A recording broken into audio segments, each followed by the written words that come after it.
নমস্কার বন্ধুরা। 2025 ও 2026 সালের ভোটার তালিকা সংশোধন বা এসআইআর প্রক্রিয়ার পর পাসপোর্ট অথরিটি তাদের নিয়মে অনেক পরিবর্তন এনেছে। বিশেষ করে নথিপত্র বা ডকুমেন্টেশনের ক্ষেত্রে এখন অনেক বেশি কড়াকড়ি হয়েছে।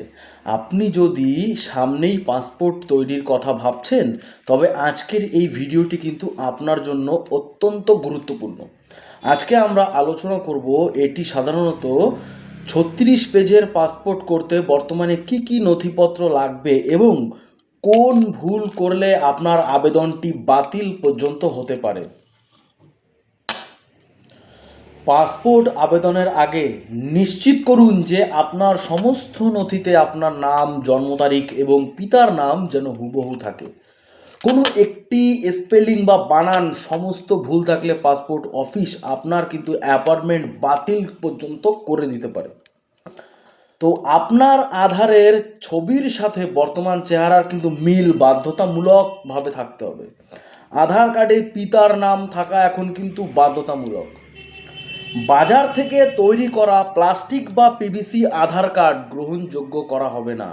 শুধুমাত্র সরকারিভাবে পাঠানো অরিজিনাল পিভিসি কার্ড বা পুরো ফুল সাইজ আধার কার্ড কিন্তু গ্রহণযোগ্য হবে। ইন্টারনেট থেকে বের করা আধার ডাউনলোড করা আধার কার্ডের ডিজিটাল সিগনেচার ভ্যালিডেশনের সবুজ টিক চিহ্নটি অবশ্যই কিন্তু থাকতে হবে। এসআইআর এর পর জন্ম সার্টিফিকেটের ক্ষেত্রে নিয়ম কিন্তু খুবই কঠোর হয়েছে। 1990 সাল বা তার পরে জন্ম হলে ডিজিটাল বার্থ সার্টিফিকেট থাকা বাধ্যতামূলক। হাতে লেখা সার্টিফিকেট এখন আর অ্যালাউ করা হচ্ছে না।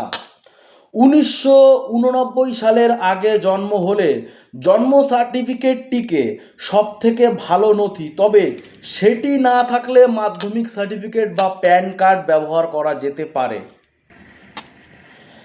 এসআইআর এর পরবর্তী নিয়মে প্রাপ্তবয়স্কদের জন্য ঠিকানার প্রমাণ হিসেবে অরিজিনাল ভোটার কার্ড সব থেকে বেশি অগ্রাধিকার পাচ্ছে।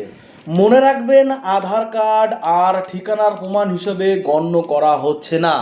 এটি কেবল আপনার পরিচয়ের প্রমাণ।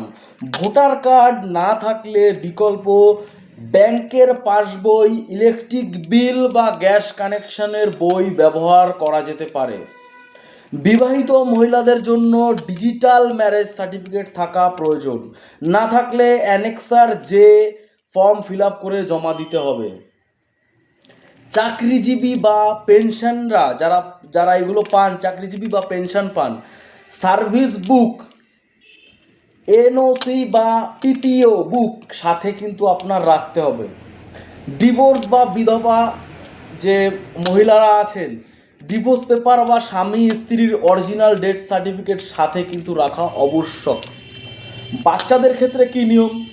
বাচ্চাদের পাসপোর্ট করতে গেলে বা অথবা মায়ের মধ্যে অন্তত একজনের পাসপোর্ট থাকা কিন্তু জরুরি। মানে আপনি যদি আপনার কোনো বাচ্চার যদি পাসপোর্ট বানাতে চান, তাহলে কিন্তু বাবা অথবা মায়ের অবশ্যই একজনের কিন্তু পাসপোর্ট থাকা কিন্তু জরুরি, মানে থাকতেই হবে।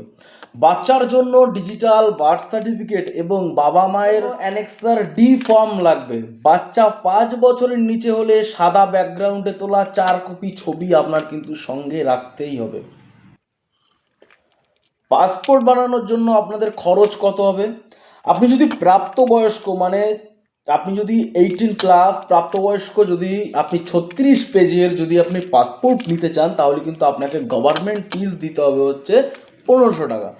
আপনার যদি মাইনর হয়ে থাকেন, মানে আপনি যদি 18 বছরের নিচে হয়ে থাকেন, তাহলে কিন্তু আপনাকে দিতে হবে হচ্ছে 1000 টাকা।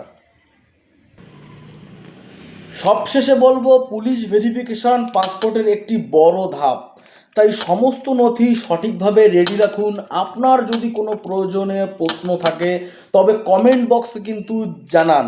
ভিডিওটি ইনফরমেটিভ হলে একটি লাইক দিয়ে এবং প্রিয়জনদের সাথে শেয়ার করুন। ধন্যবাদ।